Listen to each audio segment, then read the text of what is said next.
자, 오늘 우리에게 주시는 말씀을 이제 받겠습니다. 로마서 우리가 오늘은 5장 후반부를 볼 텐데요. 5장 12절에서 19절까지 말씀을 이 시간에 우리 함께 받도록 하겠습니다.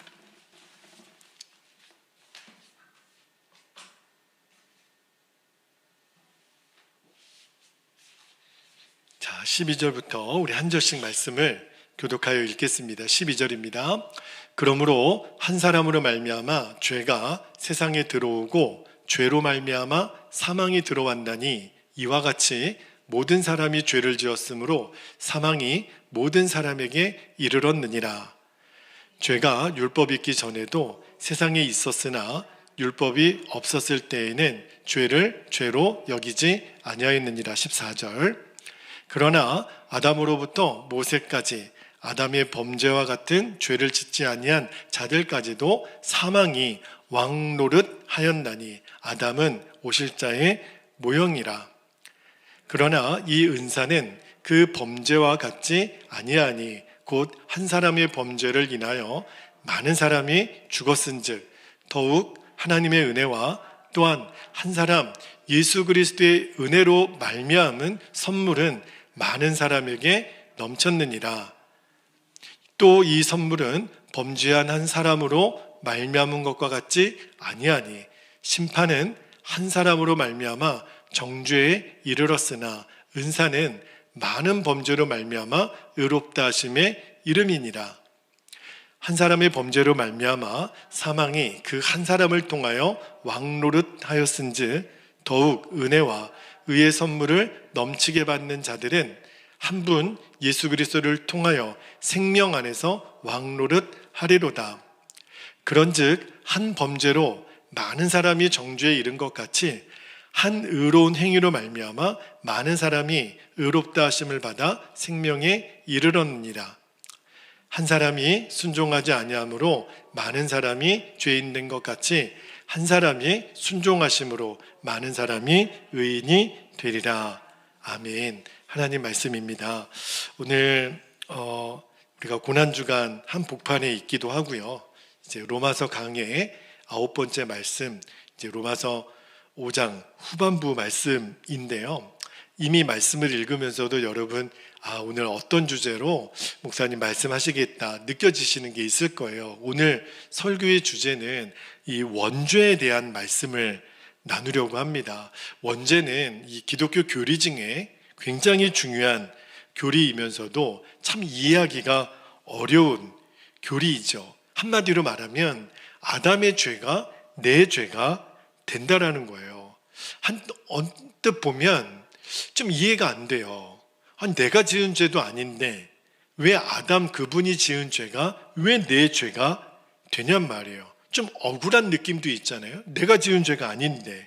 그런데 성경은 아담의 죄가 우리의 죄라고 확실하게 확언하고 있는 거예요. 여러분, 이 말은 무슨 말이냐면 아담의 죄가 내 죄가 됐다라는 말은 나도 죄 가운데서 태어났고 죄를 지을 수밖에 없는 존재가 됐다라는 거예요. 그런데 이 아담의 원죄에 대한 교리가 왜 중요하냐면 이 아담으로 죄가 왔다면 예수님의 그 보혈로 인해서 우리가 속죄함을 얻고 구원에 이르는 이 교리와 연결이 되기 때문에 이 아담으로부터 말미암은 이 원죄에 대한 교리가 굉장히 중요합니다. 여러분, 아담 한 사람으로 인해서 우리 모든 인간이 죄인이 됐다라는 거예요. 그게 성경이 말하는 핵심이거든요. 똑같이 예수 그리스도로 인하여 모든 사람이 구원을 얻은 것과 같은 논리, 같은 원리라는 거예요. 그러니까 이게 복음을 이해하는데 오늘 말씀이 상당히 중요한 말씀입니다. 여러분, 자유의지라는 말 들어보신 적 있으시죠? 하나님은 우리 인간을 만들 때 자유의지를 주셨다고 그랬어요. 창세기에 보면, 창세기 1장 28절에 보면 하나님이 아담을 만드신 다음에 뭐라고 말씀하셨냐면 하나님의 형상을 따라 지음받았다고 그렇게 되어 있어요. 여러분, 하나님의 형상을 따라 지음받았다라는 말이 무슨 말이냐면 그 하나님의 자유함, 하나님의 속성 중에 자유함의 속성을 인간도 가지고 지음을 받았다라는 거예요. 그러니까 하나님이 왜 자유하신 분이죠? 하나님은 이 세상의 어느 누구에게도 속하지 않는, 얽매이지 않는 분이라는 거예요. 완벽하신 하나님. 그런데 그 하나님에게만 있는 자유함을 하나님의 형상을 따라 지음받은 아담에게 하나님이 주셨다라는 거예요. 다시 말하면 이제는 아담도 하나님처럼 자유함을 누리는 존재가 된 거예요. 자, 그런데 이 자유함에는 어떤 속성이 있냐면, 여러분, 내가 선한 일도 할 수 있지만 이 자유라는 말에는 잘못도 저지를 수 있는 말이 포함되어 있는 거거든요. 여러분, 만약에 반드시 선을 행할 수 있다는 것은 어떤 의미에서는 그게 완전할 수가 없잖아요. 여러분, 선한 것만 해야 되는 것이라면 그러면 완벽한 자유가 있는 게 아니죠. 왜냐하면 애초에 선하게 살도록만 지음 받았다면 그러면 착한 일 했다고 이렇게 칭찬해 줄 만한 게 없잖아요. 여러분, 선악과 사건을 이해하지 못하는 사람 중에 하나님이 그걸 왜 만드냐는 거예요. 애시당초 아담에게 먹지 않도록 그렇게 아예 생각조차도 안 주시면 되잖아요. 그런데 하나님은 아담에게 뭘 주셨어요?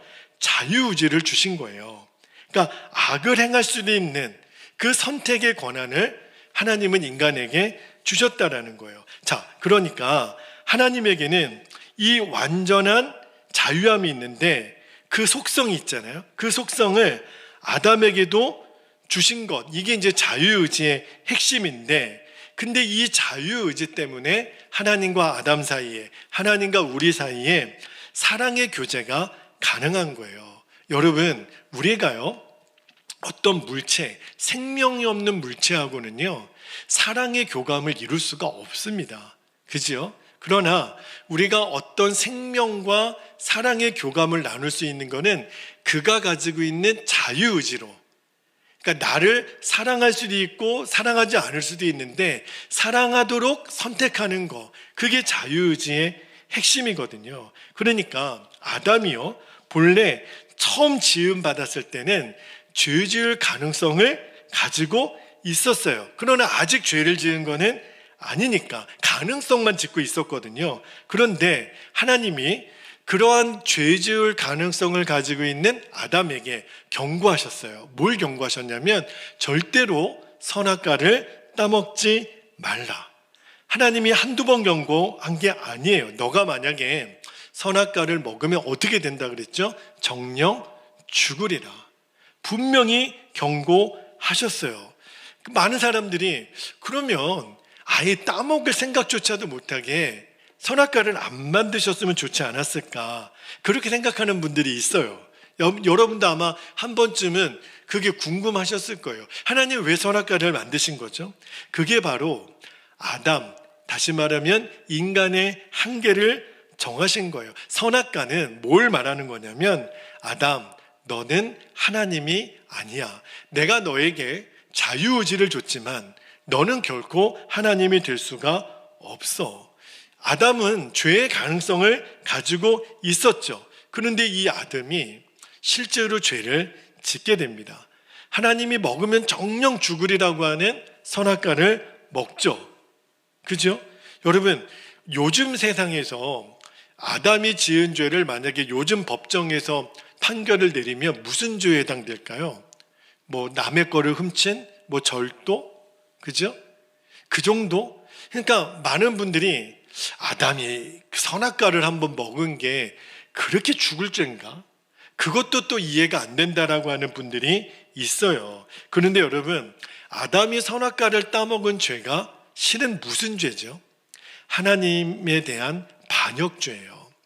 우리 인간들이 짓고 있는 모든 죄는 이 아담이 하나님을 향해 반역했던 이 선악과를 따먹은 죄로부터 다 파생된 죄입니다. 모든 죄는 다 하나님을 반역하는 죄에서 나오는 거예요. 자, 여러분, 아담이 선악과를 따먹은 다음에 이제 엄청난 문제가 생겼습니다. 그전에는 죄에 대한 가능성만 있지만 이제는 아담이 실제로 선악과를 따먹었어요. 그러면 이제 아담은 어떤 그 포지션을 갖게 되냐면 죄인이라고 하는 이름을 갖게 된 거예요. 그런데 하나님이 그러셨잖아요. 너희가 선악과를 먹으면 정녕 죽으리라. 다시 말하면 죄에는 여러분 그 결과가 대가가 따라오게 돼 있어요. 여러분 아담이 치러야 되는 이 죄의 값이 뭐였죠? 죽음이었어요. 아담이 이 선악과를 따먹은 것 때문에 인간에게 죽음이 온 거잖아요. 하나님이 그렇게 말씀하셨기 때문에 죄의 결과는 죽음이라고 하나님이 정하셨어요. 그리고 이제 아담이 죄를 지은 다음부터 어떤 형벌을 받았냐면 이제 생명의 근원이신 하나님으로부터 쫓겨갑니다. 이제 에덴 동산에서 쫓겨나요. 하나님과 함께 살지 못하는 거죠. 창세기 6장에 보면 하나님의 영이, 생명이 이제 인간에게서 떠났다라는 표현이 나와요. 생명을 거두신 거예요. 그러니까 하나님과 이 분리된 거, 이게 죄의 핵심이에요. 그리고 그 결과는 죽음입니다. 근데 더 심각한 문제가 있어요. 이 죄가 아담 한 사람으로 끝나지 않고 이후로 아담의 후손으로 태어나는 모든 사람들에게 이 아담의 죄가 물려진다라는 거예요. 그러니까 기독교는요, 사람이 선하게 태어난다는 성선설을 지지하지 않습니다. 기독교는 철저하게 어떤 사람이라도 악한 존재, 죄인으로 태어나는 성악설을 말하죠. 우리 생각에는요, 막 갓 태어난 보기에도 너무너무 예쁜 아기들 있죠. 여러분 그 아기는 죄가 있을까요? 없을까요? 있다는 거예요. 성경은요, 단 한 사람도 예외 없이 어떠한 사람도 죄인으로 태어난다라는 거예요. 심지어는요, 야곱과 에서는 어머니 리브가 뱃속에서 뭐 했는지 아십니까? 서로 싸웠어요. 먼저 나가려고 다투었다 그랬잖아요. 여러분 태중에서도 인간의 욕심을 보여주는 거예요. 우리가 아이들을 키울 때 보면요, 우리는 절대로 아이들에게 죄를 가르치지 않습니다. 어떻게 하면 거짓말 잘하는지 속성학원에 한 번도 보낸 적이 없어요. 그런데 아이들 보면요, 와, 입에 침도 안 바르고 거짓말하는 거 있죠. 아버지가 가르쳐 준 적이 없어요. 기가 막히게 아이들도 거짓말을 배우고요, 가르쳐 주지 않아도 금방 죄를 배웁니다. 뭘 말하는 거죠? 우리 인간 안에는 어느 누구도 예외 없이 타락한 본성을 가지고 태어난다라는 거예요. 여러분 이 원죄의 교리가 이야기하는 것 중에 또 하나 중요한 의미가 뭐냐면 이 영이 죽는다라는 거예요. 이 아담의 후손으로 태어난 모든 사람에게는 이제 하나님의 영이 떠났으니까, 여러분 영이 죽어있다라는 말이 무슨 말이죠? 영이 죽어있다라고 하는 거는 하나님을 인식하지 못하는 거예요.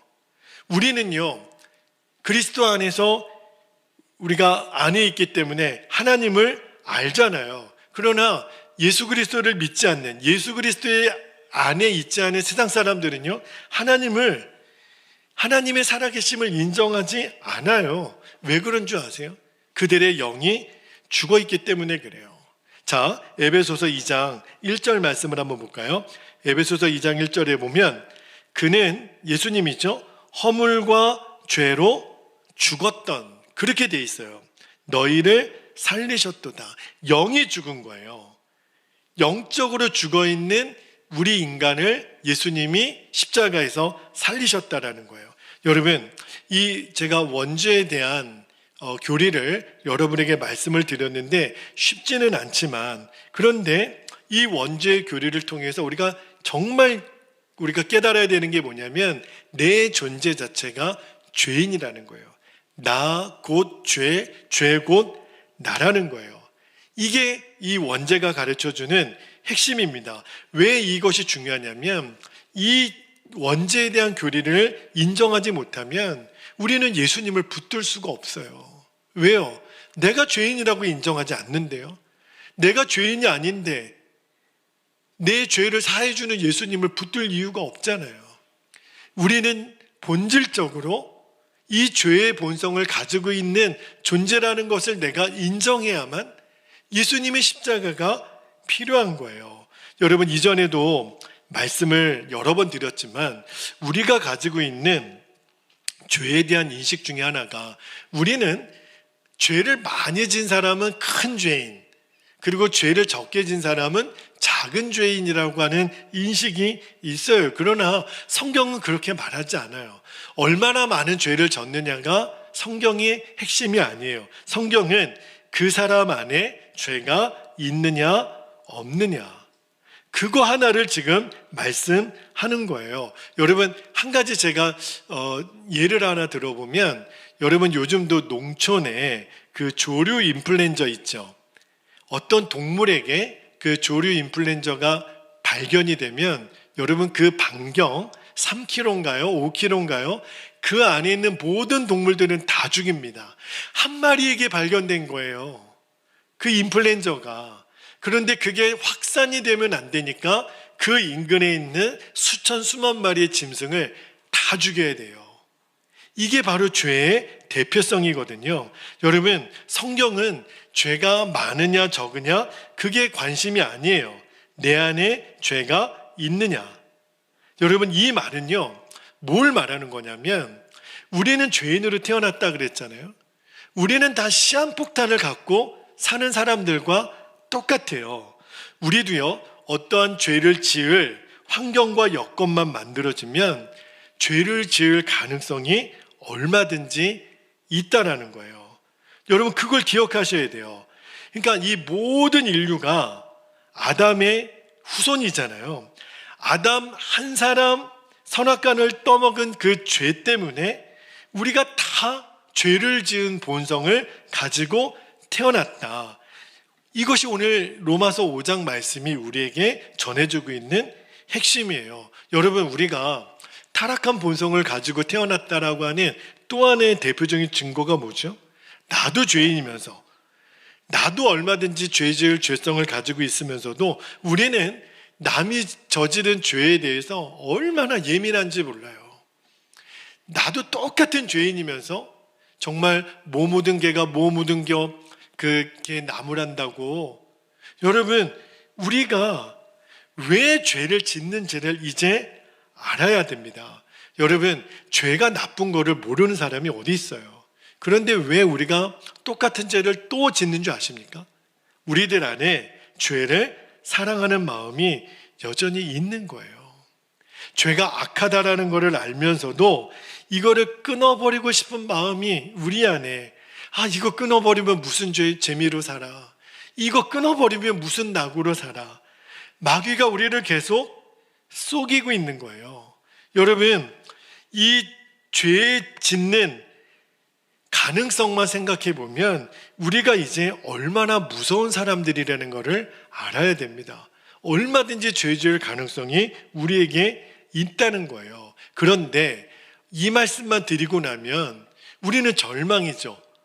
그럼 나 또 죄 지을 수밖에 없네. 제가 이 말씀을 드리려고 하는 게 아니에요. 오늘 사도 바울이 정말 말하고 하는 이 복음의 핵심은요, 아담의 죄로 우리가 똑같은 죄인이 되었다라는 것, 그것만 말하는 게 아니고, 이제는 예수님 때문에 우리가 그 죄에서 구원을 받았다. 아담 때문에 죄인이 되었던 우리를 예수님 때문에 이제 구원하셨다. 그 말씀을 하시려고 하는 거예요. 여러분, 복음을 정확하게 우리가 이해하기 위해서 오늘 말씀을 우리가 읽은 겁니다.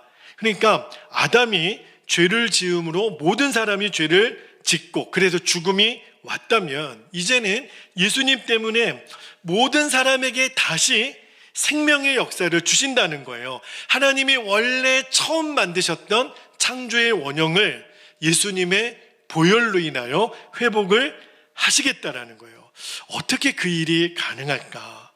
여러분, 아담 한 사람 때문에 죄가 모든 사람에게 들어온 것과 원리는 똑같아요. 자, 그렇다면 예수님이 어떻게 우리의 죄를 대속하실 수가 있는가? 두 가지 조건을 만족시켜야만 예수님의 그 대속의 죽음이 완전하게 이루어지는데, 첫 번째는요, 예수님은 죄가 있어서는 안 돼요. 여러분, 똑같은 죄를 지은 죄인이 야, 내가 너를 용서해 줄게, 감옥에서 강간범이, 살인범, 야, 내가 너 용서해 줄게, 그러면 용서가 되나요? 여러분, 죄를 가지고 있는 인간은 또 다른 죄인인 인간을 용서할 수가 없어요. 그러므로 예수님이 우리들의 속죄주가 되시려면 예수님 그분에게는 죄가 없어야 돼요. 그죠? 자, 그러면 예수님은 아담의 후손으로 태어나서는 안 되죠. 왜냐하면 아담의 후손으로 태어나면 모든 사람은 죄인이 되는 거잖아요. 그래서 하나님이 창세기 3장 15절 말씀을 한번 볼게요. 창세기 3장 15절에 보면 내가 너로, 여기서 너는 뱀입니다. 사탄이에요. 너로 여자와 원수가 되게 하고 너의 후손도 여자의 후손과 원수가 되게 하려니, 여자의 후손 누구예요? 예수 그리스도. 여자의 후손은 너의 머리를 상하게 할 것이요 너는 그의 발꿈치를 상하게 할 것이니라 하시고, 분명히 하나님이 여인의 후손이라 그랬어요. 아담의 후손이라고 그러지 않고, 이 여인의 후손이 누구예요? 예수님 그분이세요. 그러니까 아담의 죄로 이제 그 죄가 계속 유전되는 우리 사람들을 속죄하실 분은 아담의 후손이어서는 안 돼요. 여인의 후손이라는 거예요. 그래서 예수님이 누구에게서 태어나죠? 마리아에게서, 동정녀 마리아에게서 예수님 태어나요. 물론 그 마태복음의 족보에는 예수님이 아담과 다윗의 후손으로 그렇게 묘사는 되었지만, 그러나 예수님은 엄밀히 말하면 그들의 후손은 아니에요. 왜냐하면 예수님은 죄가 없으셔야 되기 때문에, 다시 말하면 신성을 가지신 분, 완전한 하나님이셔야 되기 때문에 동정녀 마리아를 선택하셔서 성령으로 잉태되어져서 우리에게 오신 거예요. 이게 첫 번째 조건이에요. 예수님은 죄가 있으셔서는 안 되니까. 또 하나, 동시에 어떤 조건이 만족되어야 되냐면 예수님은 완전한 인간이어야 합니다. 그래서 여인의 후손에서 아기가 태어나는 사람의 모습으로 예수님이 이 땅에 오신 거예요. 여러분, 예수님은 완전한 하나님이면서도 동시에 완전한 사람이셨어요. 저와 여러분이 느끼는 모든 오감을 가지고 이 땅에 오신 분이 예수님 그분이세요. 그 예수님이 우리에 대하여 속죄의 제물이 되어 주심으로 이제 우리가 예수님과 함께 십자가에서 죽음으로 이 죄에서 노임을 받은 은혜를 누리게 되는 거예요. 그러니까 완전한 하나님이시면서도 완전한 인간이신 예수님이 이 땅에 오신 거예요. 자, 여러분, 예수님이 죽으셨는데 왜 내가 죄 사함을 받나? 그죠? 아담의 죄 때문에 내가 죄 지은 것도 이해하기가 어렵죠. 그러나 예수님의 그 피 때문에 내가 구원받았다. 똑같은 원리인 거예요. 여기에 복음의 정수가 나오는 겁니다. 예수님이 십자가에서 죽으실 때 예수님 혼자만 죽으신 게 아니에요. 저와 여러분의 이 옛자, 이 죄성을 가지고 태어난 이 본성의 사람을 옛사람이라고 그러거든요. 그 옛자와 함께 십자가에서 죽었다라는 거예요. 여러분, 로마서 6장 6절 말씀을 한번 볼게요. 로마서 6장 6절에 보면 우리가 알거니와 우리의 옛사람이 예수와 함께 십자가에 못 박힌 것은, 잘 보세요, 죄의 몸이 죽어 다시는 우리가 죄에게 종노릇하지 아니하려 함이니. 여기 놀라운 진리를 말하잖아요. 죄의 본성을 갖고 있는 옛사람, 분명히 옛사람이라 그랬거든요. 옛사람이 예수님과 함께 십자가에서 죽었다는 거예요. 여러분, 우리가 지난 40일 동안 사순절을 달려왔죠. 이번 한 주간 우리가 고난주간을 보내면서 우리가 제일 많이 바라보고 묵상한 게 뭐예요? 십자가잖아요. 그런데 이제는 아셔야 돼요. 십자가는 예수님의 십자가 동시에 내가 죽은 십자가가 되는 겁니다. 이게 복음이에요. 여러분, 이제 우리가 십자가의 복음을 정확하게 반응하는 사람이라면 이제 내가 십자가에서 나도 죽었다고, 우리가 이분이 십자가 복음을 정확히 이해하신 분이구나. 뭘 보면 알아요? 내가 십자가에서 죽었다는 정확한 고백이 있는 사람. 갈라디아서 2장 20절에 앞부분만 읽어드릴게요. 내가 그리스도와 함께 십자가에 못 박혔나니 이제는 내가 산 것이 아니요. 이 고백이 분명한 사람, 이 사람이 복음을 아는 사람이에요. 여러분, 이제 우리가 예수 그리스도의 복음에 정확하게 반응하는 사람이라면 그냥 예수님 믿었으니까 내가 용서함 받고 하나님의 자녀가 됐을 거야, 이 정도 수준으로만 우리가 예수님을 믿으면 그냥 교리로만 예수님 믿는 거예요. 왜냐하면 그 정도로 가지고는 내 삶에 일어나는 죄의 문제가 해결이 안 돼요. 나는 끊임없이 죄가 일어나는 걸 어떻게 해요? 그죠? 그러니까 자꾸 스스로 자기 모순에 빠지는 거예요. 예수님은 분명히 내 죄 때문에 십자가에서 죽으셨고 나는 죄사함을 받았는데 내 삶이 안 달라지는 거예요. 그러니까 예수님 믿으면 뭐해? 나는 내 성질 그대로 믿는 거지. 이게 너무나도 많은 성도들이 지금 묶여있는 혼란이에요. 여러분, 왜 우리가 십자가의 복음의 능력을 듣고도 이 복음의 능력을 경험하지 못하나? 복음을 완전히 이해하지 못하는 거예요. 예수님 믿으면 예수님이 십자가에서 내 죄를 용서해 주셨다더라, 여기서 멈춰서는 안 돼요. 여러분, 예수님 십자가에서 지실 때 실제로 우리에게 무슨 일이 일어났는지를 이제는 알아야 합니다. 예수님 십자가에서 죽으실 때 나도 죽었다라는 거예요. 여러분, 우리가 예수님 영접하면 이제는 우리가 아담 때문에 우리가 죄인으로 태어난 것처럼 이제 예수님을 우리가 영접하면 우리는 예수님 안으로 들어가는 거예요. 그래서 예수님 십자가에 죽으실 때 나도 죽은 거예요. 여러분이 정확하게 예수님을 믿은 사람이라면 어떤 고백이 우리에게 나오냐면, 나는 예수님과 함께 죽었습니다. 언제요?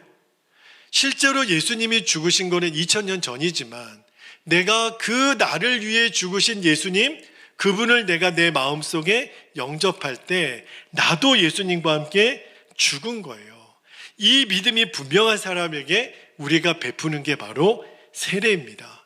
세례는 내가 예수님과 함께 죽었습니다, 이 믿음이 분명한 사람이 받는 거예요. 자, 로마서 6장 3절 4절 말씀 한번 볼게요. 로마서 6장 3절 3절에 무릇 그리스도 예수와 합하여 세례를 받은 우리는 그의 죽으심과 합하여 세례를 받은 줄을 알지 못하느냐. 4절에 그러므로 우리가 그의 죽으심과 합하여 세례를 받음으로 그와 함께 장세되었나니, 죽었다는 거예요. 이는 아버지의 영광으로 말미암아 그리스도를 죽은 자 가운데서 살리신 것 같이 우리로 또한 새 생명 가운데서 행하게 하려 함이라. 분명히 말씀했죠. 여러분, 우리가 세례 다 받았잖아요. 이 자리에 세례 안 받은 사람 없잖아요. 이제 우리가 세례를 받을 때 예수님과 하나가 된 거예요. 절대 이 사실을 잊어버리면 안 됩니다. 내가 예수님과 하나가 된 거, 이게 복음의 진리예요. 문제는 내가 그것을 내 결론으로 받아들이냐 받아들이지 않느냐, 그 차이만 있는 거예요. 세례 받을 때 한 사람도 예외 없이 우리는 예수님과 하나가 된 거예요. 이 진리를 내가 이제 믿음으로 취하는 거는 나의 몫입니다. 이 진리를 우리가 받았는데도 믿음으로 반응하지 않으면 내 것이 안 되는 거예요. 여러분 꼭 기억하셔야 돼요. 우리가 세례를 받고 이제 예수님과 하나가 됐다 그랬잖아요. 이게 무슨 말이냐면 예수님이 죽을 때 나도 같이 죽었고, 그리고 예수님이 부활하심으로 예수님 안에 그 새 생명으로 이제 예수님이 사셨잖아요. 이제는 우리가 사는 것은 내 안에 예수님의 그 생명, 다시 부활하신 생명으로 사시는데, 내 안에 사시는 그 예수님이 누구세요? 바로 우리 안에 오신 성령님이에요. 여러분, 아담이 죄를 지음으로 말미암아 생명이 떠났다 그랬죠. 하나님이 원래 그 코에 생기를 불어넣으셔서 하나님과 영적으로 교제할 수 있는, 하나님을 감각하고 하나님과 살아있는 교제를 할 수 있는 그 존재가 아담의 죄 때문에 생명이 떠났죠. 그런데 예수님을 우리들이 영접하면 그 하나님의 영이 우리 안에 들어오는 거예요. 그 영으로 들어오신 예수님, 그분이 바로 성령님이세요.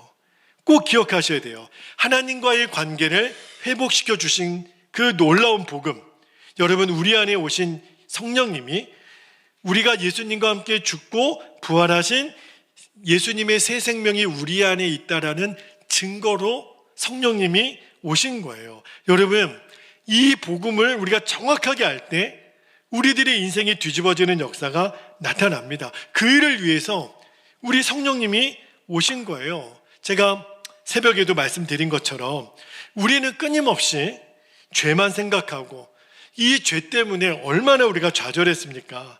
얼마나 우리가 타락하고 얼마나 우리가 마귀에게 종로를 타며 살았나요? 그런데 그 나를 지긋지긋하게 붙들고 죄 가운데 우리를 올가매는 그 내 옛 자아는 예수님과 함께 십자가에서 죽었다는 거예요. 또 죽어야지, 내가 안 죽어서 문제요가 아니라 이미 죽었다라는 거예요. 우리가 할 일은 내가 예수님과 함께 십자가에서 죽었습니다. 그것을 받아들이기만 하면 돼요. 여러분, 그러면 성령님께서 내 안에 이 죽음이 임한 나에게 이제 놀랍게 역사하시는 것을 우리가 경험하게 됩니다. 그래서 우리는 이제 예수님 한 분이면 충분하고 복음이면 충분합니다. 이 고백이 이제 저와 여러분의 고백이 되는 거예요. 여러분, 이제 우리 함께 기도하겠습니다. 오늘 주신 말씀을 붙잡고 우리가 정말 너무너무 중요한 교리를 오늘 하나 다루었어요. 아담의 원죄로부터 예수님으로 인한 구원의 사건, 이것이 왜 연결되는지, 이제는 우리가 아담의 죄가 왜 내 죄가 되는지를 정확히 알았습니다. 그것 때문에 예수님이 오신 거예요. 예수님의 보혈에 어떤 능력이 있는지를 우리가 정확히 이제 알았어요. 이제 우리가 두 가지의 기도 제목을 붙잡고 우리가 기도하려고 합니다. 첫 번째입니다. 아담으로 인해 죄인 된 우리를 이제 예수님으로 인해 구원받게 하신 이 십자가 복음 앞에 우리가 서는 겁니다. 오늘 이 밤에 우리가 그 십자가 앞에 서는 거예요. 우리가 찬양했죠. 주의 피, 주의 피, 주의 피, 그 피로 죽었네. 그러나 주의 피, 주의 피, 주의 피, 그 피로 다시 살아난 겁니다. 두 번째 기도 제목, 예수님과 함께 죽고 부활하신 예수님의 생명이 우리 안에 있다는 증거로 오신 성령님, 그 성령님의 역사가 나타나는 삶으로 나를 이끌어 주십시오. 이제는 또 짓고 또 엎어지고, 그리고 예수님 또 용서해 주시고, 그게 아니라 이제는 성령의 역사로 죄가 이겨지고 이제는 진짜 하나님의 영광을 드러내는 삶으로 주여 내 인생을 쓰시옵소서. 우리 베델교회와 우리 베델교회 성도들을 주여 쓰시옵소서. 우리가 이 두 가지 기도 제목을 붙잡고 주님의 이름을 간절히 부르신 후에 통성으로 기도하도록 하겠습니다. 주여